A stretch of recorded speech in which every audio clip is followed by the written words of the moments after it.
Thank you. Great. Yes. Welcome, everybody. As chairman of RUSI, it's a great pleasure to welcome you here tonight to the Royal United Services Institute and to the Duke of Wellington Hall specifically. Please turn your phones to silent if you haven't done so already. And in the event of an emergency, join the RUSI staff over there who will direct you to the entrance you came in or to the emergency doors on the right. The Royal United Services Institute was founded in 1831. The first Duke of Wellington was our first chairman. We claim to be the world's oldest think tank, usually. And we have here tonight one of the world's newest and deepest thinkers to think with this think tank, Yuval Noah Harari, and it's a great pleasure to have him here tonight. We will range more widely than our normal subjects of conflict and defense and security in which we specialize, although these will no doubt feature in our discussion this evening, because a discussion with Yuval is a discussion about everything that human beings have done or are doing or might do in the future. And he has gone from specializing in world history, medieval history, and military history to writing 3 acclaimed books about most of the things that we as human beings get up to. In Sapiens, his first book, he described our history, how we drove other species of humans to extinction and much else besides. And having passed through a cognitive revolution, an agricultural revolution, and a scientific revolution, we're now on the brink of the end of Homo sapiens, he wrote, as we move from natural selection to intelligent design.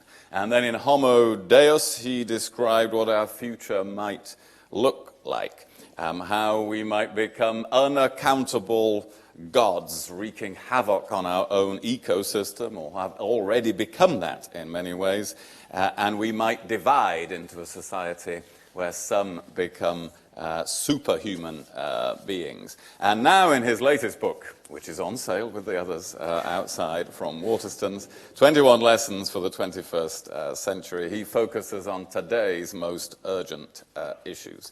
So Yuval, welcome to RUSI and welcome to our invited audience and to people watching us live streamed wherever you may be in the world.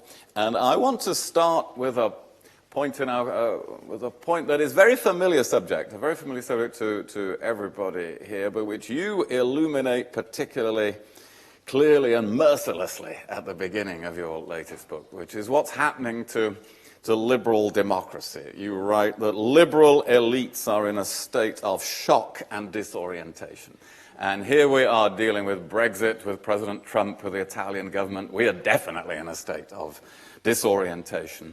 And you write that in 1938, though humans had 3 stories to choose from, in 1968 they had 2. In 1998 there seemed to be only 1, liberalism. From 2008, we're down to 0. So let's start with explain and expand upon that. And what, for those of us still attached to liberal democracy, what hope is there for us? No, there's still a lot of hope. That should be said from the beginning. But we talk about stories. And maybe the first thing to say is simply that humans, Homo sapiens, is a storytelling animal. We think about the world, about our lives, in terms of stories.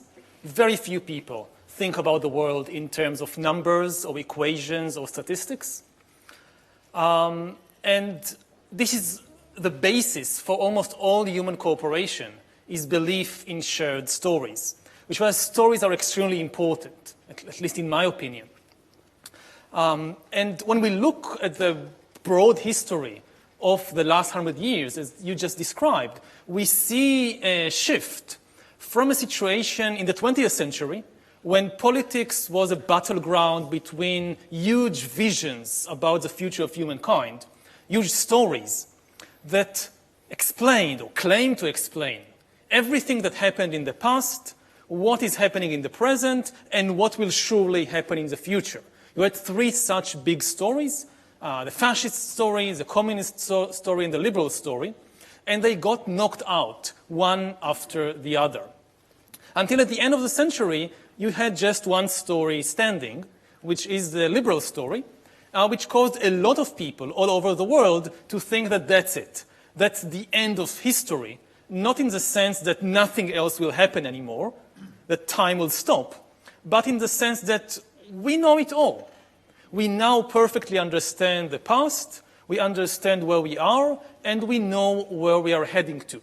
And we are heading towards a world of more and more globalization and liberalization, that democracy will be the dominant political system, that the free market will be the dominant economic system, borders and walls will get lower and even erased completely until all of humankind will become a single global community. And lots of people believe that, not only in the core Western countries, but all over the world. And then quite rapidly, over the last 10 years or so, people lost faith in this story, not only in the developing world, but above all in the core countries of Western Europe and North America. If 10 years ago, some governments were still trying to force this vision of history on other people around the globe, even at the price of war, now they're not even sure of this story in their own countries. And it's the most, I think, shocking and terrifying thing to switch from having one story to having zero stories.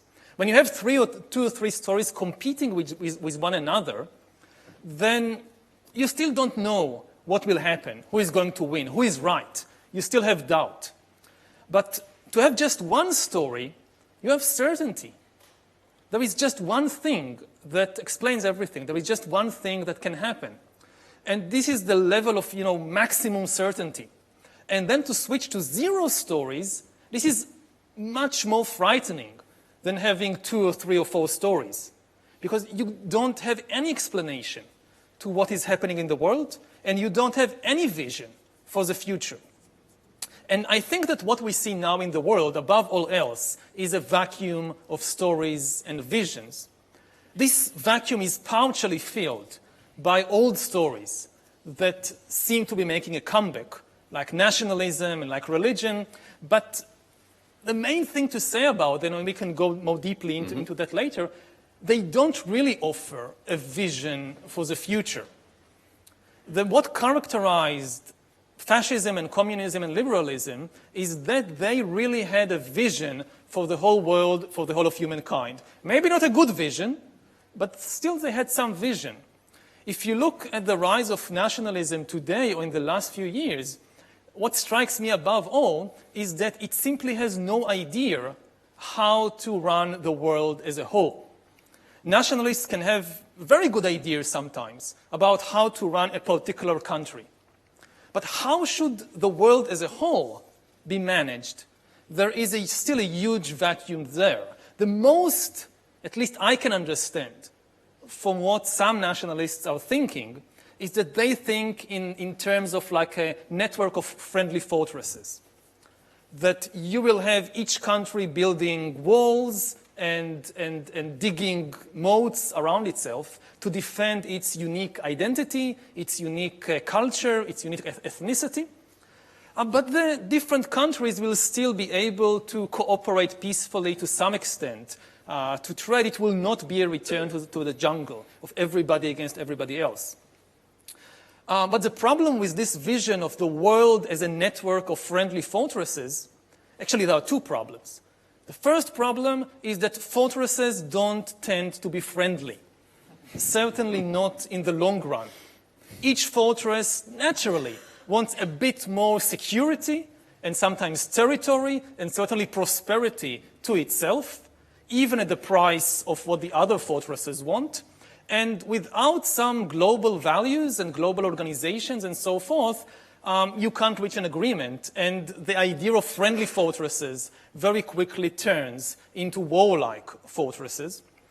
The other problem, which is a new problem, is that the world now has three major challenges which are global in nature and simply cannot be solved or dealt with on the level of a single fortress, within the walls of a single fortress. These are nuclear war, climate change, and technological disruption, especially the rise of artificial intelligence and bioengineering. And it should be obvious, I think, to everybody that you can't stop nuclear war just within the walls of one fortress. You can't prevent climate change just within the walls of one fortress. And you cannot regulate AI and bioengineering just in a single nation because you don't have control over scientists and engineers in other countries. And nobody would like to stay behind and just restrict our own development if the other fortresses are not doing the same thing. So this is why I think that there is no real vision there.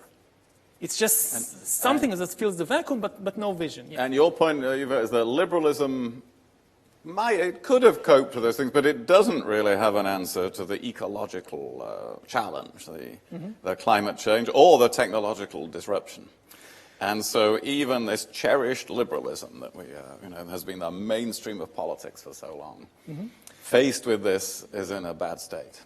Yes, I mean, again, you can make some, some slight corrections to the liberal recipe, then okay, so people don't like too many immigrants, so okay, we can have stronger regulations on immigration and go back to the good old days of the 1990s or early 2000s with a bit more regulation on immigration.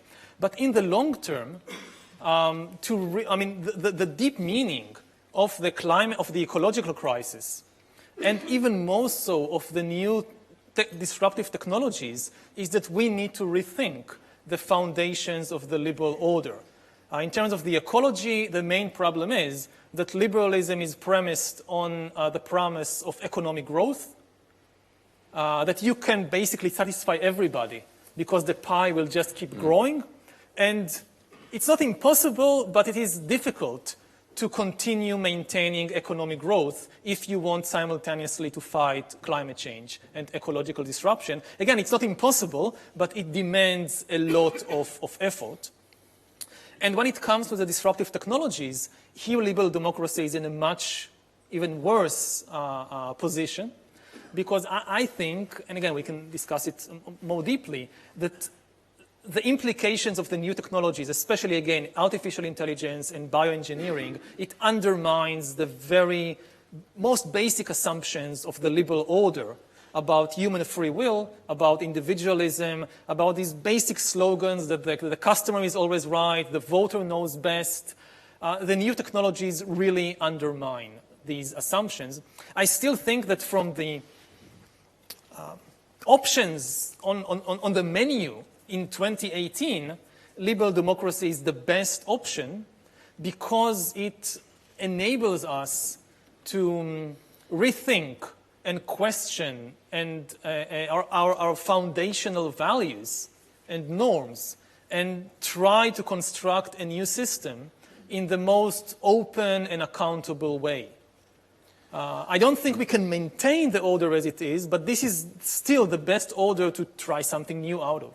And you gave us really good advice in this book, which is be aware that you are bewildered, but don't panic, which I often used to feel like saying to colleagues in government, actually. And then you go on, though, to almost make us panic with this point that in your argument, the merger of information technology and biotechnology is quite likely fatal to democracy.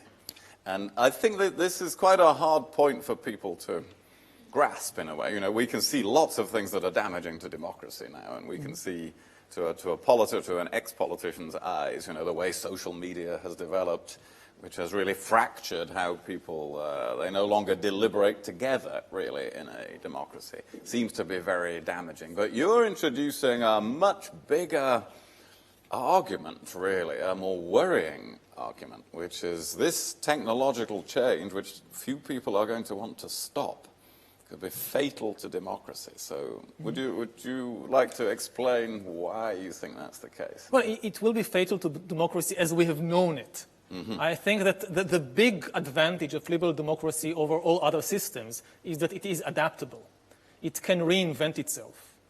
But for the way things are at present, or for the way things we thought about liberal democracy for maybe 2 centuries, the merger of infotech and biotech is fatal because, try to make a long story short, the crucial point is what happens when an outside system, an outside algorithm knows you better than you know yourself, knows how you feel, can predict your emotions, can manipulate your emotions, can predict your decisions, your choices, can make choices on your behalf. And this is true of the marketplace, where a corporation knows your choices better than you and can again predict and also manipulate your choices. More and more decisions, crucial decisions in people's lives, what to study, where to work, who to marry, whom to vote for. There is an algorithm out there that can tell you better than what you can tell yourself what to do. Certainly when it comes to politics, to think about a situation when the government knows you better than your mother. I mean, the idea of having somebody that knows me better than I know myself, we've all experienced that, or almost all of us experienced that when we were young children, and our mother knew us better than we knew ourselves. You're not angry, you're hungry, eat something. And this is very good when you're 3. But what happens when happens when you're 30, and it's not your mother, it's the government, and you could be all kinds of governments, not necessarily a liberal democracy. Again, people think it can never happen. Humans are too complicated. We have souls, we have spirits. No algorithm can ever figure out these mysterious things like the human soul or free will. But I think that this is 18th century mythology, which held on for 200 years because there was no technology to do it. But now, or very soon, we will have the technology to do it. And it will force us to rethink the fundamentals of things like the free market or democratic politics. And it's quite bleak, isn't it, some of what you're saying, to put it mildly, what you're saying to us. Because one of the metaphors I really enjoy, one of the great things about your writing, if I may say so, is that you have very memorable phrases and metaphors that stick in the mind. And the one that stuck in my mind, particularly from your latest book, is the data cows. You say that cows used to be, the cows we now see in a field, in a farmer's field, used to be, they are the descendants of much more adventurous animals. And we have reduced them to this state of standing in that field and just processing food for us. And now we're doing this with humans, you say. Mm-hmm. That we are we're going to turn ourselves into biochemical algorithms that process data. That we take in emails and tweets and texts all day long, and we put some out as well. And we are just part of the data flow, no longer autonomous individuals. We will be the data cows. It's quite, what do we do about that? Do we say, well, let's stop technological development, which is unlikely we can do anything about that? How do people looking for policies and regulations try to find solutions to these things? Well, there are 2 different questions. I mean, one is how do you formulate an alternative vision? Mm-hmm. And then there is the political question of how do you get people convinced of your vision, and enough people, enough countries to actually make it work. So in terms of the first question of formulating a new vision, I don't think that's impossible. The first step is to acknowledge the realities, the biological realities of human beings and how humans make decisions and where human desires and choices really come from, and the enormous potential for both good and bad of the new technologies to really hack human beings. And it can go in all kinds of directions. I mean, the same technology can be used to give people the best healthcare in history. That there is some system that monitors your body 24 hours a day and can identify all kinds of illnesses from cancer to flu when they are just beginning, and it's very easy and cheap to take care of them. It's a system that can help people make better decisions in their lives. Again, if we talk about decisions like what to study or whom to marry or whom to vote for, people often make terrible decisions in these situations. And if the system works for you and helps people make, you need to decide what to study in college. Very often people make bad decisions and waste years and a lot of money and a lot of energy because they have distorted views of themselves, because they don't understand the field into which they are entering, whether it's ballet dancing or whether it's being a lawyer. They don't really understand what it will take later on during their career. And if there is a system out there that can make better decisions, that can be very good. Of course, it can be used for terrible things. The same system that monitors your body to recognize the beginning of cancer or flu can also mean that citizens in some countries like, I don't know, North Korea might have to walk around with a biometric bracelet that constantly monitors how they feel. And if they watch, I don't know, listen to Kim Jong-un give a speech and the biometric bracelet recognizes the signs of anger, that's the end of you. And that's feasible technologically, maybe not today, but in 5 years or 10 years, that's definitely feasible. And there are all kinds of governments around the world experimenting with the aim of creating what we can call a total surveillance regime, which is something far more extreme than even what you find in George Orwell's 1984, because it's a system that can look inside your body. In 1984, as far as I can recall, the system monitors only the outside, where you go, what you say, who you meet, but what is actually happening to your heart or to your brain, that's still off limits. But we are very soon will have the technology to have a really total surveillance regime in which you can survey the entire population down to the level of what's happening to your blood pressure and to your brain activity every minute of the day.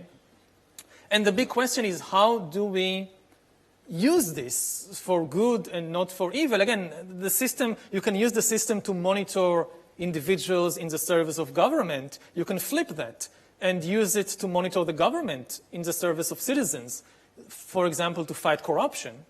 So the technology is neutral in this sense. It can go either way. The question is, how do we formulate the good vision and then convince enough people and enough governments to cooperate on that? So the overall argument is our lives will be governed by algorithms, external algorithms, which could be under the control of an authoritarian government, a big corporation, or indeed no one might know whose control they are under. They could be under the control of artificial intelligence when no one is quite sure where it lies anymore. And maybe this would be a good point to go on to the points you make about artificial intelligence. You tell the story very well about what happened on the 7th of December last year, which most people haven't noticed yet. They were going about their business, or they were watching the news about Brexit, or whatever it may be. But just remind everybody what happened on the 7th when the AlphaGo Zero program started to play chess.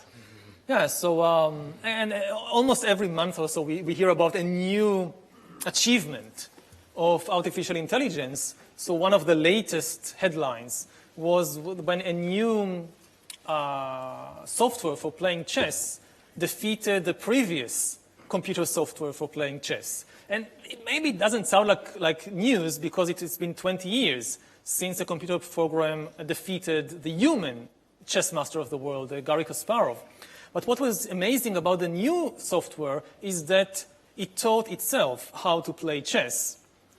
It started basically from zero. They just programmed it, the basic rules of the game, and didn't teach it anything about strategy, about moves. It didn't have any access to previous games, to the centuries-old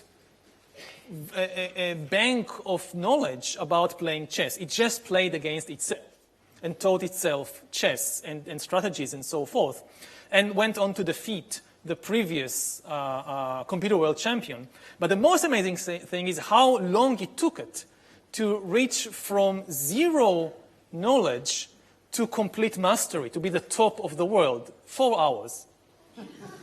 That's it. So, it's centuries of thousands of years of humans playing chess and passing their knowledge to the computers, and that's it, 4 hours. So it's still a long way from playing chess to taking over far more complicated tasks in the real world. But the writing is really on the wall. And as you say, I don't think we'll reach a point when we have like computer overloads. The most scary realistic scenario is that we might soon reach a point when all the people in power, all the powerful positions are still occupied by human beings, not by computers. You still have a prime minister, you still have a CEO.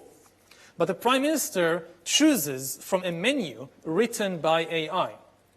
For instance, the financial system is likely to become so complicated within the next 20 or 30 years and so fast-moving that no human being, we already now in a position when the percentage of humans who can honestly say they understand the global financial market is minuscule. Of almost 8 billion people on the planet, how many people really understand how the financial system works? Very, very few. Well, the governor of the Bank of England's here, so hopefully he's one of them. So I said but there aren't many others. There are a few, but not many.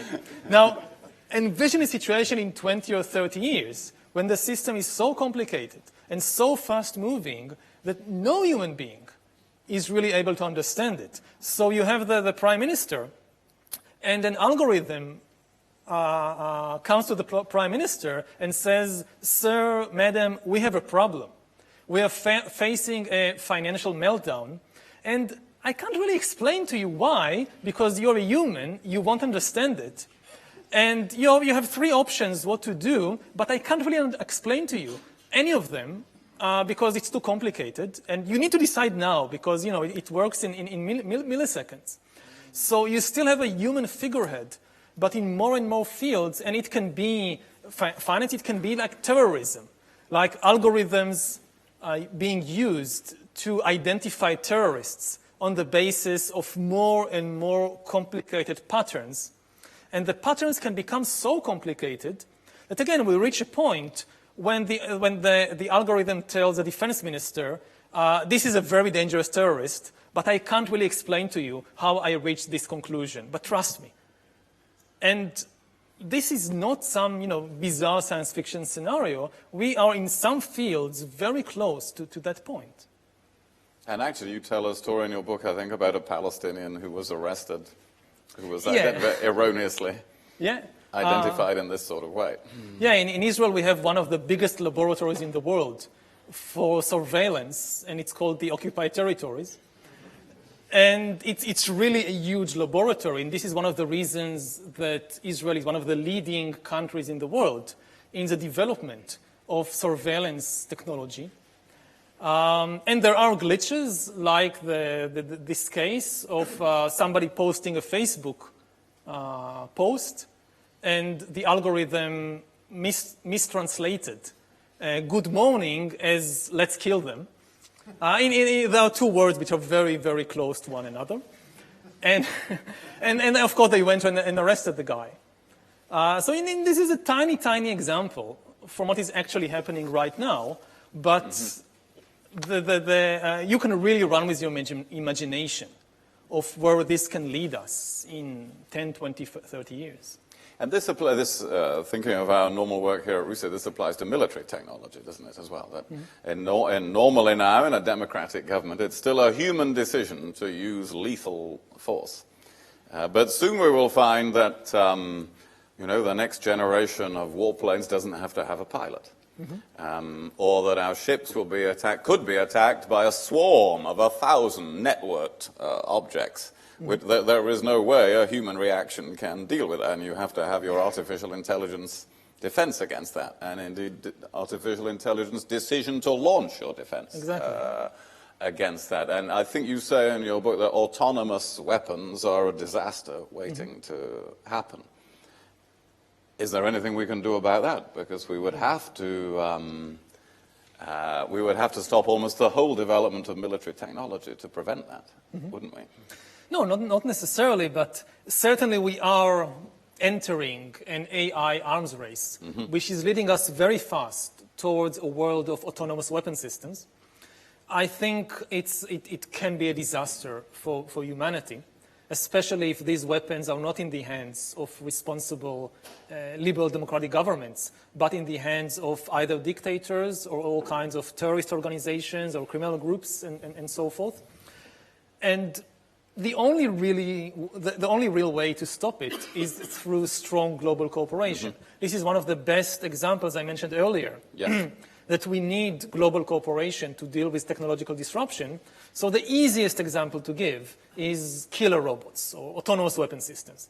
It's very, very clear that you cannot regulate these kinds of technologies on the level of a single country or even on the level of a few countries. If you have a treaty banning killer robots, autonomous weapon systems, only between, say, European countries and that's it, then very soon the European countries themselves will break their own ban because nobody would like to stay behind. If the Chinese are doing it and the Russians are doing it, we'll be crazy not to do it ourselves. And it's not enough to sign a treaty banning autonomous weapon systems. It's much more difficult than even with nuclear weapons, because with nuclear weapons, it's still quite difficult to have a serious nuclear program which is completely secret. You can't really develop nuclear weapons without the world knowing about it. But with artificial intelligence and autonomous weapon systems, it's much, much easier to have a completely secret program. And also, you can, of course, develop it in civilian context. Oh, it's not a killer robot, it's a self-driving vehicle. And just a few tweaks turn it into an autonomous weapon system. And for that, we need not only a treaty, we need real trust. It's not impossible. You can have such trust between even former enemies. If you look at France and Germany today, 100 years after the end of the First World War, today I think there is enough trust between France and Germany that if the Germans tell the French, trust us, we don't have a secret laboratory under the Alps developing killer robots to conquer France, I think the French will trust them, and the French have a good reason to trust them. It's very difficult to see, say, China and the US reaching the same level of trust. They are certainly not heading in that direction at the present moment. But unless we have this kind of trust, it will be almost impossible to prevent an arms race in autonomous weapon systems, which could be a disaster for humankind. Again, one of the problems with autonomous weapon systems compared with nuclear weapons is nuclear weapons, unless it's an all-out war, there is not much you can do with them. But with autonomous weapon systems, once you develop them, they are not just waiting to be used in a doomsday scenario. They can be used in a lot of other scenarios. So the kind of mutual assured destruction that prevented the use of nuclear weapons since 1945 is unlikely to be relevant for autonomous weapon systems. Once we develop them, they are much more likely to be used in a lot of contexts, unlike nuclear weapons. But overall, you tell, and this is another alarming diagnosis that you give there, but overall you also tell us to get war and terrorism in perspective, don't you, really? That the number of people, the proportion of people in the world who die from violence is smaller than it's ever been. Far more people, I think you say, are killed by sugar than by gunpowder these days. And you ask us to have terrorism in perspective. Another of the metaphors I really, that sticks in my mind from that I've heard you, seen you write more than once, is the terrorist is like a fly in a china shop, you say. It cannot on its own push over a single piece of crockery. but it can get into the ear of the bull that is sitting in the china shop and make that bull so angry that it stands up and wrecks the china shop. And this is quite good advice to governments and media organizations to have things in perspective. Do you want to expand I think on that? there's a big difference between terrorism and warfare. Terrorism, until, at least in the shape that we've seen it so far, again, autonomous weapon systems can be a game changer, also in the field of terrorism. But at least until today, it has been the ability of terrorists to actually kill people, take over states, wage war, is extremely limited. If you look at the number of people actually killed, it's minuscule compared to the number of people killed by air pollution or car accidents or obesity. As far as I can remember, at least in a place like Western Europe, more people die from nut allergy than from terrorism over the last 10 years. You should fight the nuts before you fight the terrorists. And part of it is because of the immense effort invested in fighting terrorism. If we invested no effort in fighting terrorism, then yes, there will be more casualties. But also there is a reverse logic there, that the power of terrorism really comes from the overreaction of governments and of armies to the terrorist threat, which is like the bull in the china shop. If you look at the history of the Middle East in the last 20 years, then it wasn't the terrorists who wrecked the china shop. It were the bulls who became enraged by the terrorists. And now war is a very different situation. We are living still in the most peaceful era in history, also in terms of war. And despite the deterioration and the rising tensions in the international system over the last 5 years or so, we are still living in the most peaceful era in history. And as a military historian, as a specialist in the Middle Ages, what amazes me about things like Brexit, like the Scottish referendum, is how peaceful everything is so far. In previous centuries, to decide a question like whether Scotland should be independent of the government in London and whether Britain should be part of a huge European political system or not, it could only be decided through a major war with thousands, maybe millions of people being killed and wounded and displaced. And now, so far, it is decided by very peaceful referendums and elections in which a few people may be killed by fanatics, but not millions. You don't need to wage battles. Also, if you look at the rise of right-wing populist parties, like in Hungary, like in Poland, like in Italy, so far, they are still far, far more peaceful than their predecessors a century ago. Like I watch what is happening in Hungary, you become very worried if you start hearing Viktor Orban saying things like, the wicked Romanians are holding sacred Hungarian lands in the Banat and Transylvania, and we need to go to war to reclaim these lands. And if you see hundreds of thousands of Hungarians volunteering to die in the trenches in order to recapture the Hungarian lands of Transylvania. And so far, it's not happening. I don't know what, maybe in 5 years we'll see something like that. And the same when you look at Italy. I wrote quite extensively about the Italian involvement in the First World War. Italy entered the First World War in 1915 in order mainly to conquer/regain the lost Italian territories in Trento and Trieste.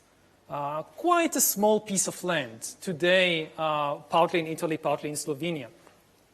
The Italians lost about 500,000 people, soldiers killed, and more than 1 million soldiers wounded in a struggle over that. Now, do you think that Italians today would be willing to, I don't know, have 50,000 soldiers killed to capture a few dozen kilometers from Slovenia? So far, it doesn't seem like it. So with all the really frightening and disturbing rise of the nationalist demons, they are still nothing like what they were a century ago. They can become like this very quickly, but so far we are still in a far better situation. So the danger then is not that the world, so much that the world will break down in violence, as that we will become, in living longer, often more secure lives, we will become imprisoned in this kind of matrix, part of the data flow, and possibly divided in a different way. I think you argue in Homo Deus that we might see the upgrading through intelligent design in the future, the upgrading of humans through bioengineering, of some humans who have less need of all the other humans in the age of artificial intelligence, and that new divide opens up in society between those healthy and wealthy enough to be upgraded and those who are no longer relevant. Yeah, I mean, this is one of the long-term dangers. I mean, the technology will, on the one hand, make it possible to start enhancing and upgrading humans, and on the other hand, especially the rise of AI, will make more and more humans economically unnecessary, useless, and therefore also politically powerless. And the world or humanity might have, different parts of humanity might have different futures. And we might see really a process of some kind of speciation in Homo sapiens. This is a long-term danger. The immediate danger is that we will get embroiled again in these nationalist battles, and we could see a return to the extreme nationalism of the 19th century and early 20th century. And that involves two big problems. First, we'll have all the old problems of things like the First World War, but in addition, we will have the big problem of not being able to do much about the new technologies. I mean, the next 20, 30 years are crucial for our ability to regulate the new technologies and prevent the worst outcomes, whether it's autonomous weapon systems, whether it's massive unemployment and the rise of a useless class, whether it's the use of bioengineering to start enhancing humans in all kinds of maybe frightening ways. And we won't succeed in preventing these dangerous scenarios if we spend the next 20 years fighting about the borders between different nations and levels of immigration and things like that. So we should be focused on things like the ownership of data, and which I think you say is a big political question coming up, the regulation of the transparency of algorithms. Understanding these problems might allow us to get a grip on them before it's too late. Yeah, I mean, one of the biggest questions is, as you say, the ownership of data. Data is now becoming the most important asset in the world. If in ancient times it was land, so a lot of political conflicts were about the ownership of land, and then machines replaced land as the most important asset. In the last 200 years, so a lot of politics was a struggle about who controls the machines, who controls the factories, the mines, the train system, the electricity system. Now data is replacing machines as the most important asset. And I think that one of the biggest political questions now is who owns the data. And most people and most parties and most governments are hardly even aware that this is the question. So the data is being harvested and monopolized by a few corporations and a few governments, whereas most governments and political parties and voters and citizens, they are hardly aware that A, this is happening, B, this may be the most important thing that is really happening right now. And let me, in a few minutes, we will open up for some questions from our guests here. I just want to ask you about a couple of other things. I want to ask you about animals. You write a lot about the animal world. You've written about how there were at least 5 other species of humans, and we managed to get rid of them all. Then we've got rid of a lot of other things. And then you write about how we mistreat animals today, particularly other mammals, particularly farmed animals. And you argue very convincingly that in mammals, as in as in other mammals as in humans. There has to be a great bond, for instance, between mother and infant, and that is something we rupture every time we undertake modern farming method tens of billions of times over. Do you think we will look back, will people look back in 100 years on our age like we look back on the Middle Ages as a barbarous, ignorant time when we didn't really understand what atrocities we were committing? It could be, again, I don't know who will dominate the world in a century. But certainly if you think in terms of what kind of atrocities are committed today in the world, you look back at things like slavery, and you think, how could people actually do it? And not like, the people who wrote the American Declaration of Independence, as everybody knows, many of them had slaves. How can you just not see the gap there? And you have very intelligent people who didn't see the gap. And what's happening today, which is like that, so one of the best examples is the way we treat other animals. So there is a chance that in a century, people or entities will look back on today, that how could intelligent, compassionate, wise people just not see what they were doing on a daily basis to billions? It's not, like isolated cases. It's an entire system of billions and billions of animals. And especially as now basically the scientific discussion is over. You can still hear some people who are not scientists say things like, well, cows don't mind. Cows don't have a mind, they don't have consciousness, they don't feel pain, or even if they feel pain, they certainly don't have emotions, like a bond between a cow and a calf. This is all, you're humanizing cows. But now there is a very wide scientific consensus, at least in the relevant fields in the life sciences, that certainly emotions, the basic emotions, like the bond between mother and child, is common to all mammals and probably to many other species.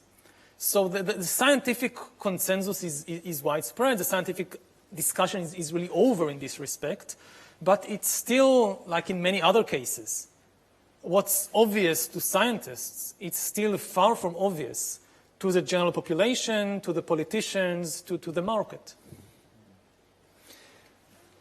And when we think about what we should, if we agree with your diagnosis on all of these issues about how we should live differently or what we should think about doing in the future, really, as I see, you're calling for two things. One is that we have to outrun those algorithms in our own minds.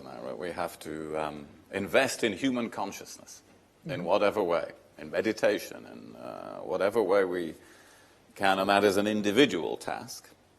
And you're saying, as you've mentioned several times tonight, we have to globalize politics, or find a global solution, which is why nationalism is not the answer. But on that point, one has to admit that international politics is not currently going in a constructive direction. We're probably going in the opposite direction at the moment. What if political leaders refuse to globalize themselves? What if, does technology at least give us all the chance to do something anyway? What if 5 billion people who are connected together now technologically all decided they were going to do something about ecological collapse, about the treatment of animals, about whatever it may be? Is there any, should we take any hope in that? And do you think this redefined liberalism might somehow call on that? Well, first I want to emphasize there is no contradiction between this global thinking and nationalism. It depends on how you understand being a good nationalist, being a patriot. If you think that being a good patriot is taking care of your compatriots, of their security, their welfare, then I think that good patriots today should be globalists. Because the only way to really protect the security and the prosperity of fellow citizens is through global cooperation. So I think it's very dangerous to think in these kind of either-or terms, that either I'm a nationalist or I'm a globalist. No, I think that today really good nationalists should be globalists. But we're not getting more, we're getting a bit less global in our unity and outlook, aren't we? Even with whether we're nationalists or whatever we are. Yeah, but so as for, if the political system is going in that way, can people just use, say, some technological platform to unite and do something else? I don't have a strong belief in that. I tend to be skeptical of, like techno-utopias. That, we can just invent some algorithm and platform and circumvent the entire messy political process and system. It doesn't work like that. We have enough, I think, experience from the last 20 years that many of the utopian visions of the 1990s about what the internet will do in terms of connecting people, they turned out to be completely wrong. Even when there is partial successes, like you look at the Arab Spring. So yes, you had something like the Twitter and Facebook revolutions. You could use Twitter and Facebook to get 100,000 people into Tahrir Square and topple Mubarak. But the problem then is that you needed old-fashioned politics to fill the vacuum. The Facebook and Twitter platforms were not up to it. So you got two very, very old-fashioned organizations, the Muslim Brotherhood and the army, filling the vacuum, and it became a struggle between them. So if you want to have a big one-time demonstration or even a revolution, yes, maybe you can have like a technological shortcut. But the really difficult part of building a political mechanism, you don't really have these shortcuts. Yeah, I think I agree with you, but I'm looking for the hope, that the politician's mind looks for the, well, there's got to be an answer, and there's a great prize to the person who finds the answer. Well, I mean, again, to finish this part on a hopeful note, I would say two things. I mean, we just kind of marked the 100th anniversary for the armistice that ended the First World War. And if people back then could see the situation of Europe today, despite Brexit, despite the rise of populism, they would say this is an absolute miracle. Yes. So looking at the last 100 years of European history, I think, can give us a lot of hope that people can rise to the challenges. And similarly, if you think about the last time that we faced like this major technological disruption in the shape of nuclear weapons, in the 1950s and 60s, maybe the same think tank right here, you would have somebody sitting here and talking about the nuclear age, and a lot of gloomy people in the room being convinced that we all know how it ends. It ends with a nuclear Armageddon which destroys human civilization. And it didn't end like that. The Cold War ended peacefully. So I think it's not inevitable, but it is possible that we will manage to rise up to the new challenges also. Well, let's turn to our audience here and see if we have some, I'm sure we will have some questions. And if I pick you out, please, a microphone will come to you, and do say your name or organization if relevant. So, Jonathan, one of our senior figures here at RUSI. Hi there, Jonathan Isle from the Institute. I want to ask you about how linear these projections are. I'm just sort of reminded, you mentioned the First World War, of Norman Angell and his lovely book on the Grand Illusions, which 4 years before the First World War predicted that there can't be any war because economies are so interrelated. He got a Nobel Prize, but not much else. There are certain linear projections. Admittedly, you did define certain ways around it in terms of common action. But how robust are your projections, and did you take into account the possibility that the linear projection is absolutely the wrong one? How linear and how robust then? No, I don't believe in linear projection. History certainly doesn't move in a linear fashion. What I try to do, at least in my writing, is not to predict the future. I think it's both impossible and also, futile. Because if you predict the future accurately, you can do nothing about it. What's the point of prophesizing something which is inevitable and you can do nothing about it? So what I really try to do is map different possibilities in the hope of influencing even a little, the choices people make in order to prevent the worst outcomes. So when I say something like artificial intelligence might drive millions of people out of the job market, create a useless class, create an immense and very unequal society, this is not a prophecy, like this is definitely going to happen. It's just a very dangerous possibility, which we can do something about today by adopting the right policies. And it's the same when we talk about the threat of war. I don't think that a new global war is inevitable. I don't think it's impossible either. I think that, again, Norman Angell was correct in saying that it would be a terrible disaster for humankind to enter into a global war. He was absolutely correct about that. It's just very unfortunate that humans tend often to make very bad decisions, both as individuals and as collectives. And again, what strikes me about many of these decisions is really how unnecessary they are. That if you look, say, at the Second World War, then you think, what went through the heads of the minds of the Germans and the Japanese? I mean, for me, really one of the most amazing things about the Second World War is that 20 years after the war, the losers were more prosperous than ever before. So why did they need the war?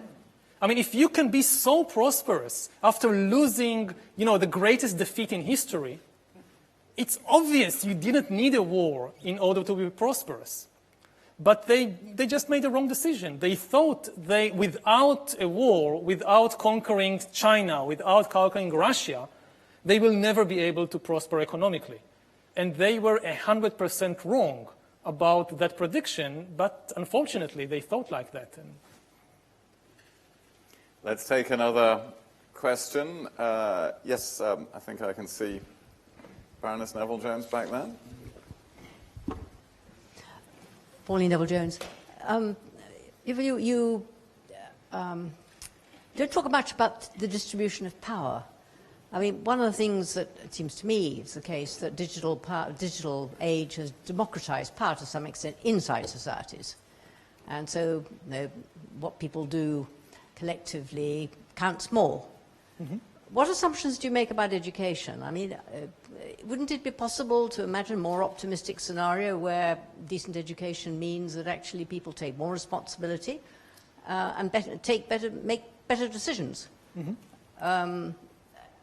I mean, that seems to me to be, a possible line of development, which doesn't lead you to a doomed scenario. Mm-hmm. It leads you actually to a better and a more interesting society. And I would have thought that the fourth industrial revolution is going to increase the tendency of actually making,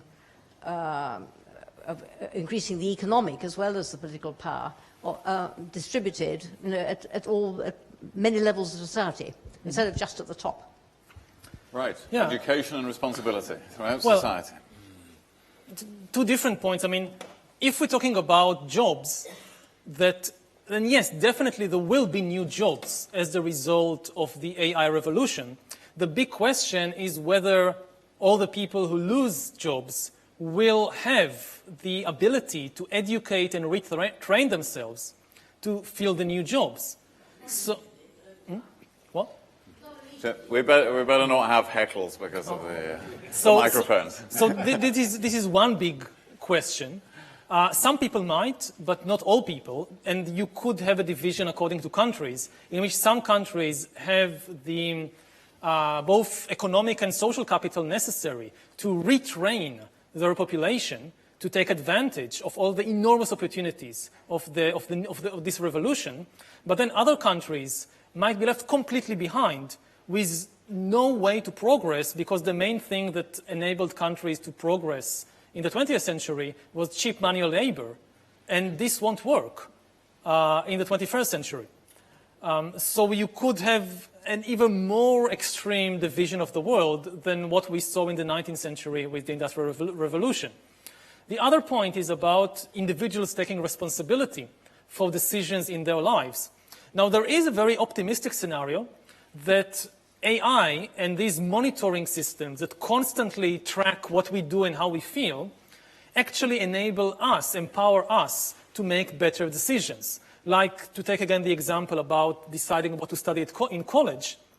So when you need to make that decision, maybe a system that has been following you from childhood presents you with a far more realistic view of your abilities, of your potential, of the opportunities in the job market, of the difficulties of the different training courses.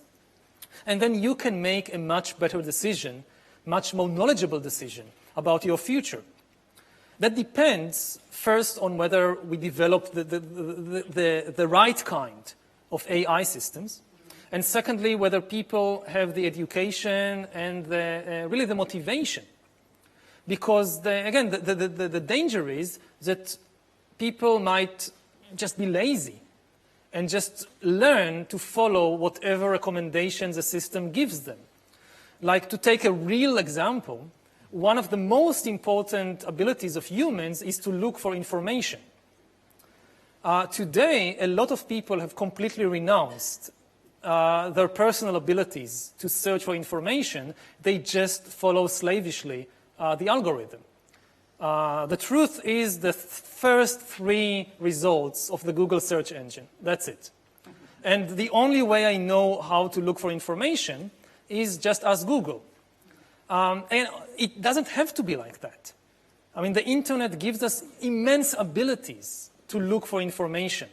But a lot of people don't utilize these abilities. And they actually are in this sense, their skills of looking for information are far lower than 20 or 50 years ago.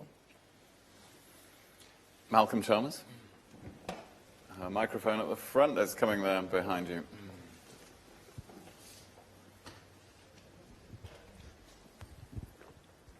Thank you so much. And I particularly enjoyed the way you started by saying so much of recent history has been explained through competing stories and the declining number of stories. But one of the stories in our field, which is still very powerful, is nuclear deterrence. And it's one that's shared by communists and liberals during the Cold War. It's one that's shared by India and Pakistan and Israel and North Korea today. And maybe that shared story helps the peace, I don't know. But I was reflecting on what the impact of AI decision support might be in that area. And what I mean, I would be deeply pessimistic about the chances of international cooperation on killer robots of the sort you suggested, and also I think in relation to nuclear weapons. But it reminded me of the 1983 film War Games, where a teenage hacker gets into the Pentagon computer, thinks he's playing a game of global thermonuclear war, but has actually started one. And that's the pessimistic side of the film. But then the film ends, spoiler alert, with the computer running the algorithm, running all the options multiple times. It's machine intelligence many years ago, and coming to the conclusion nobody can win global thermonuclear war. So the only thing left to do is not to start. So I guess the question is, maybe in a world in which leaders rely more and more in future Cuban Missile Crisis or future September 1939 scenarios, maybe major war will be less likely because they'll be more reliant on machines. There are many different scenarios here. One thing is that hacking and AI are likely to destabilize the nuclear deterrence because once you cannot really, you don't know for sure if you really have control of your own weapons. You don't know for sure if the other side has control of, like a missile is launched from Russia to Britain. Maybe it's the Russians, maybe it's North Korean hackers, who knows? Maybe it's a fat kid in Macedonia, as some famous person said. So who knows? And what do you do then? Then nuclear deterrence collapses. If you don't really know who is controlling the different weapons. Another danger is that nuclear deterrence is based on this idea that nobody can win. But what happens if technology develops so rapidly that you gain some new wonder weapon and you think that now you can win? And it can go both ways. Either you think you can win, or the other side is afraid that they are losing their last chance, that in 10 years or 20 years, they will be so behind that they can't do anything anymore. So they have to act now. So these are two very dangerous scenarios in which AI can destabilize nuclear deterrence.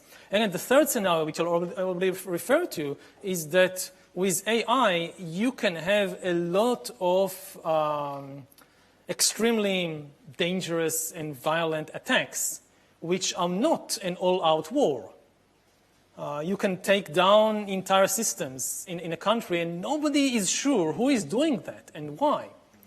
So it's a if nuclear deterrence is a kind of super rational chess game between just two players in which everything is clear and every move you know who is making it, then a future scenario is like this completely hazy situation in which lots of things are happening and nobody is sure about anything.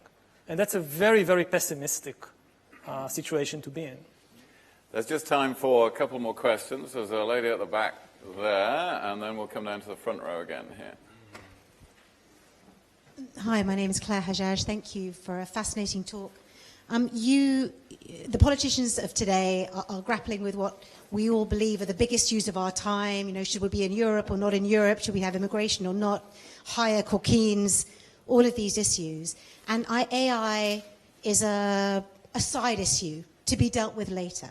Mm-hmm. So if you were speaking directly to governments, what would you be telling them to do now to prepare? That's one question. And a second related question is, you discussed the scenario where the whole democratic process is called into question because we have algorithms who can vote for us, and therefore why have elections? That democracy is the dominant political system in the West, has its strengths, but it also has its weaknesses.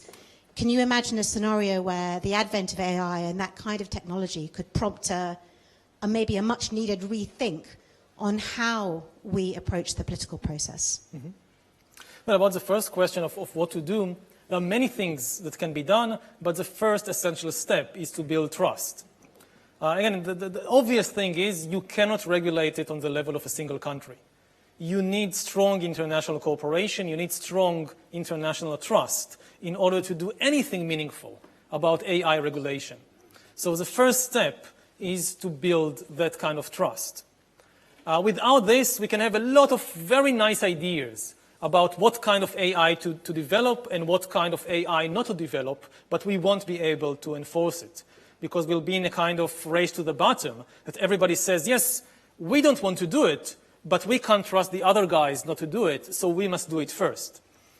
So this is the most important first step. What was the other question again?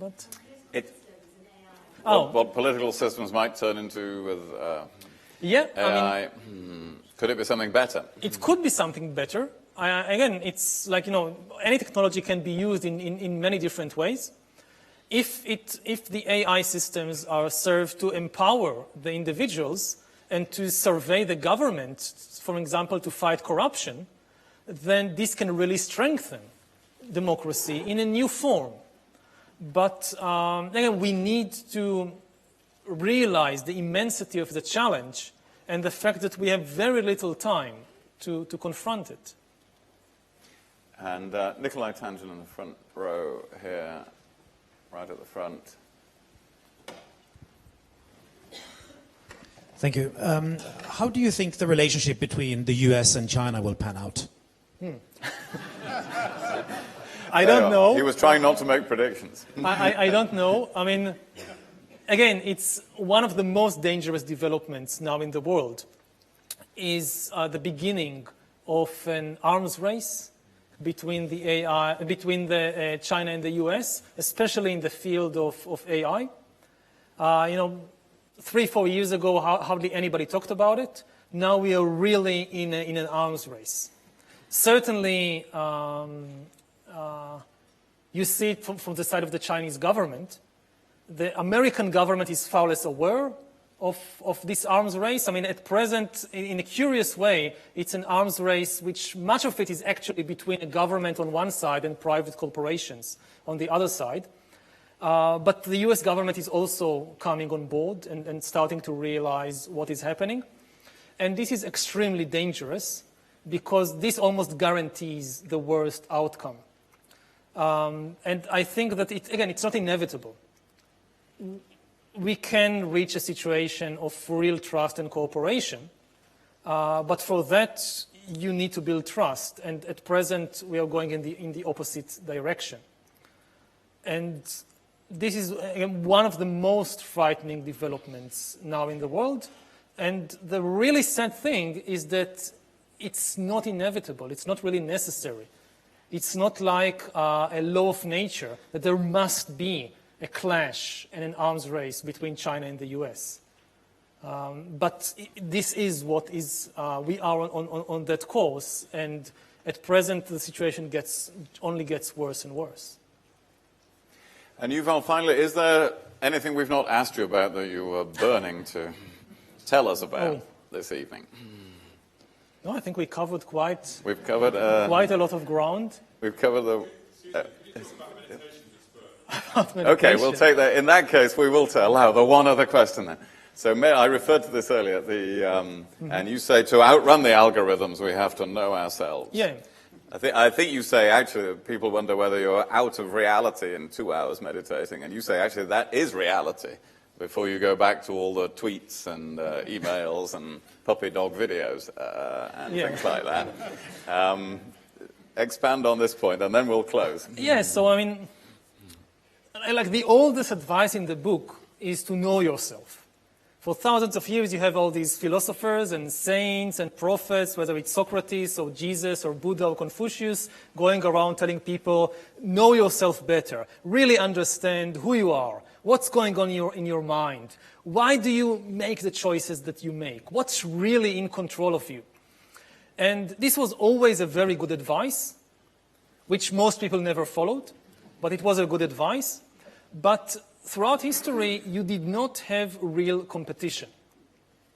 If in the days of Socrates, you did not make the effort to really get to know yourself, you were still a black box to the rest of humanity. Maybe not to your mother, maybe not to your spouse, but to the rest of humanity, you were a black box. But this is no longer the case now. As we speak now, from your mobile phones or whatever, there are all kinds of corporations and organizations and governments that are very busy right now trying to hack you. And to hack you means to get to know you better than you know yourself. And once you reach that point, they can predict you, they can manipulate you, and you won't even realize this is happening. The easiest people to manipulate are the people who believe in free will, that I'm making all my decisions out of my free will, so nobody can really manipulate me. And, you know, the belief in free will was all good and well for centuries, but now it's becoming really dangerous because it makes us incurious about ourselves. If you really believe that every decision you make, every choice you make in life reflects the free choice of your soul or spirit or whatever, then you think you know yourself perfectly. What else do I need to know about myself? And it's kind of a barrier, a curtain, to really starting to explore your inner reality. If you realize, no, I know actually very little about what's going on in my mind, like the next thought that pops up in your mind, or the next desire that pops up in your mind, where did it come from? Why do I think about these things? Why do I want this and not that? And you start realizing this is the result of all kinds of biological mechanisms, genetical mechanisms, outside influences. Then you also become much more curious about yourself. And one way to understand meditation is simply a systematic observation of what's happening inside you to start having a much more realistic understanding of who am I, where do all these thoughts and emotions and desires come from? Is it really me? Is it the influence of this or that? And again, it's for me one of the most shocking. I started meditating when I was doing my PhD in Oxford in history, 18 years ago. And like it was a shocking, the first great shock was that I know almost nothing about myself. And, you know, to give maybe a simple example, it often happens that, I don't know, you have a big test tomorrow, or you have a big presentation tomorrow, you have to speak on the Today Show tomorrow. And you go to sleep at night, and you say, I must get a good night rest. I have an important test tomorrow. And suddenly, all these thoughts and worries coming up to your mind, and you say, shut up, I need to get rest. And you can't. And in a way, this is a little like meditation. You don't want to do it. You want to fall asleep. But you have this stream of thoughts and emotions and worries coming up, and you realize, I have no control over it. I can't tell it, just stop. I can't direct where it is going. And meditation is like that, but much, much more systematically and deeply. To like, maybe you go for a course for a retreat for 10 days, and for 10 days, not just for half an hour before you eventually fall asleep, but for 10 days, you just observe all the sensations and emotions and thoughts that are coming up in you. And for me and for almost anybody I know who went to do such a meditation course, it's really a shocking experience. To maybe for the first time take a real direct look at what is actually happening inside me. And this is far more interesting and far more being in touch with reality than all the tweets and all the emails and all the funny puppy videos on YouTube. That was a good final question. Thank you for that. And thank you for that answer. And thank you to everybody for coming tonight. I'm sorry we couldn't get in all the questions. If you could just stay in your places as we finish just for a moment while I take Yuval for much earned refreshments. I'd be very grateful. And thank you so much for joining us tonight, because there are many people here, including me, who have read hundreds of books and pamphlets and blogs, probably thousands of them. But despite the fact we've read all of those things, your writings do make us think about new things and new ideas, and maybe re-engineer our own brains and maybe look deeply into ourselves, as you've just advocated. And so to do that and to do it to millions of people is a great achievement, and we pay tribute to you for that, and thank you for being here at RUSI tonight. Thank you.